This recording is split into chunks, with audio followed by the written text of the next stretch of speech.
Hello viewers, this is Varuna Sharma and you are watching Vivra classes. Children, just look at here. Today we are going to discuss human respiratory system. Fine.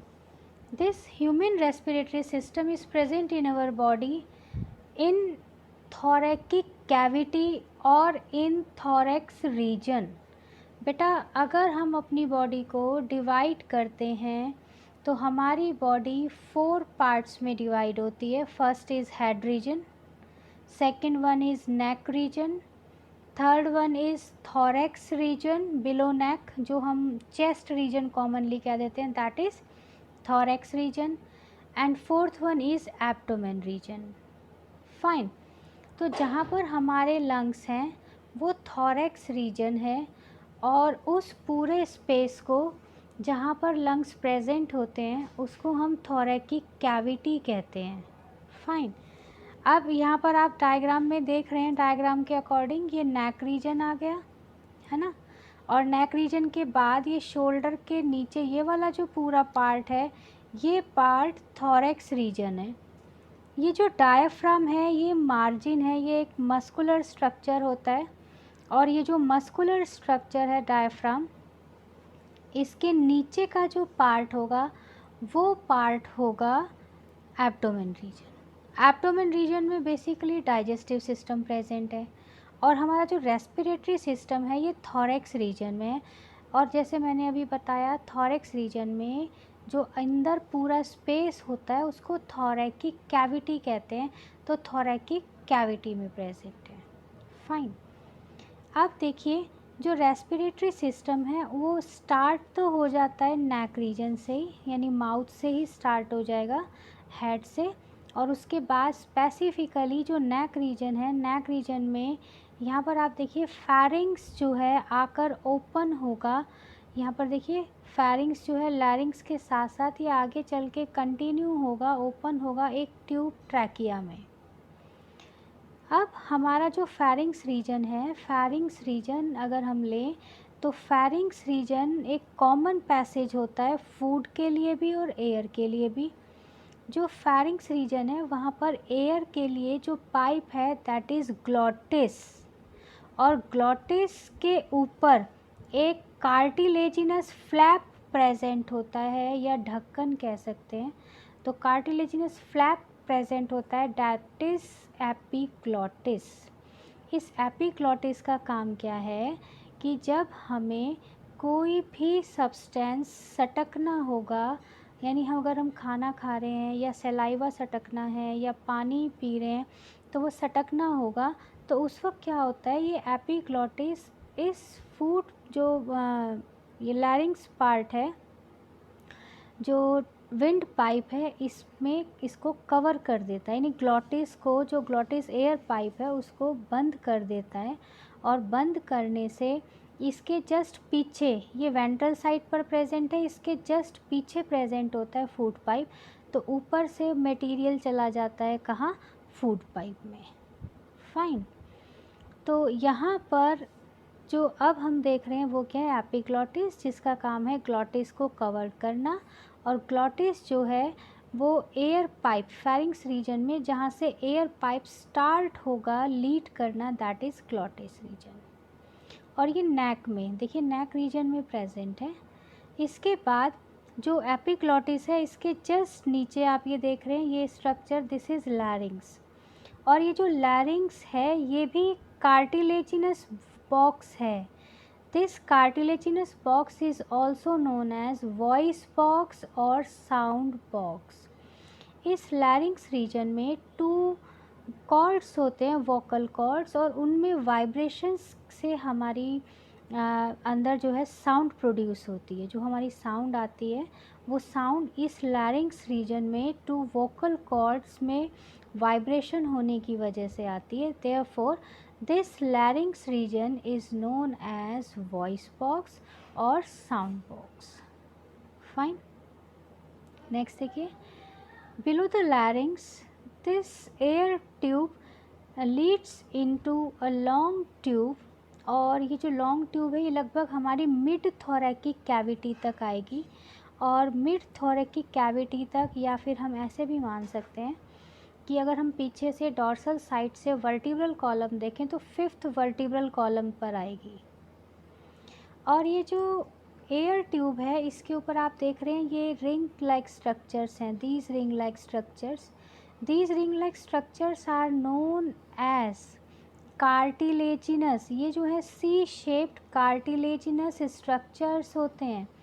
ये जो cartilage के बने हुए C shaped rings हैं, इन actual में इनका काम क्या होता है, कभी अगर एयर एब्सेंट हो जाए तो इस ट्यूब को कोलैप्स होने से बचाते हैं और इस ट्यूब का जो शेप है वो मेंटेन करके रखते हैं। तो ये बड़ा ही सिग्निफिकेंस और इम्पॉर्टेंट रोल है इन रिंग्स का, जो C shaped cartilaginous rings trachea में प्रेजेंट हैं।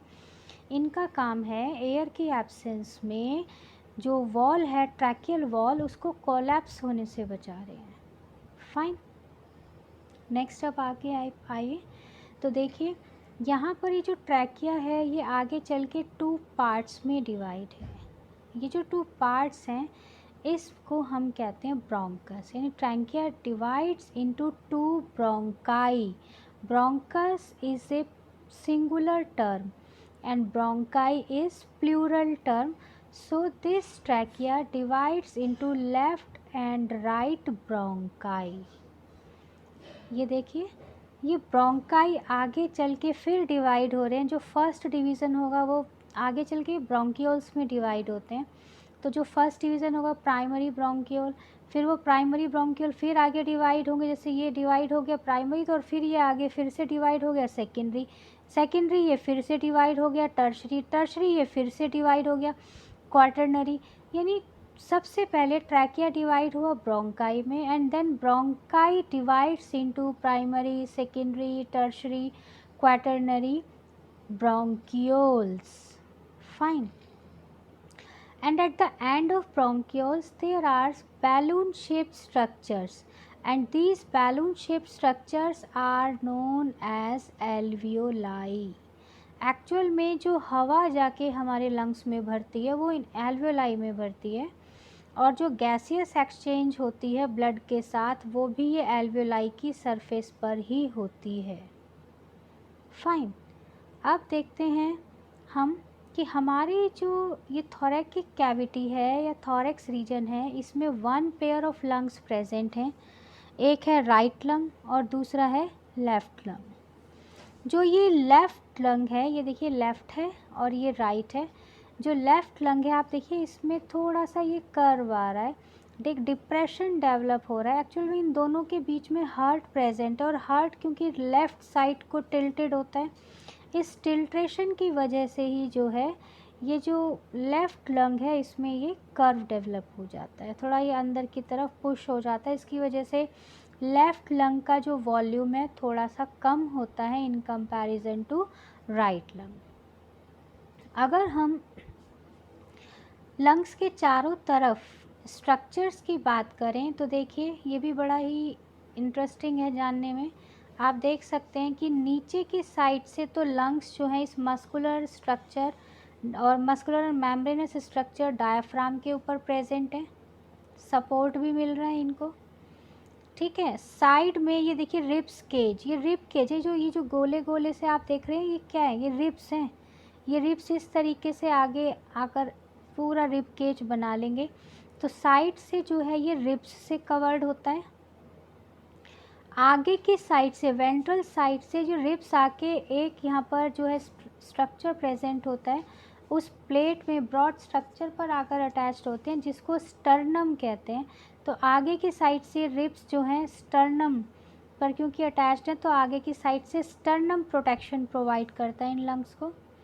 और डॉर्सल साइड से पीछे की साइड बॉडी की पीठ की तरफ अगर हम लें, पोस्टीरियर पार्ट पर अगर हम लें तो वहाँ पर वर्टिब्रल कॉलम प्रोटेक्शन प्रोवाइड करा रहा है। और साथ साथ रिब्स तो पूरे गोलाई में होंगे, वर्टिब्रल कॉलम से शुरू होके आगे स्टर्नम तक आएंगे, वर्टिब्रल कॉलम से शुरू होके स्टर्नम तक आएंगे। तो इस तरीके से पूरा एक रिब केज डेवलप हो जाएगा, रिब कैविटी पूरी। उस रिब केज के अंदर ये दोनों लंग्स प्रेजेंट है और इन दोनों के बीच में हार्ट प्रेजेंट है।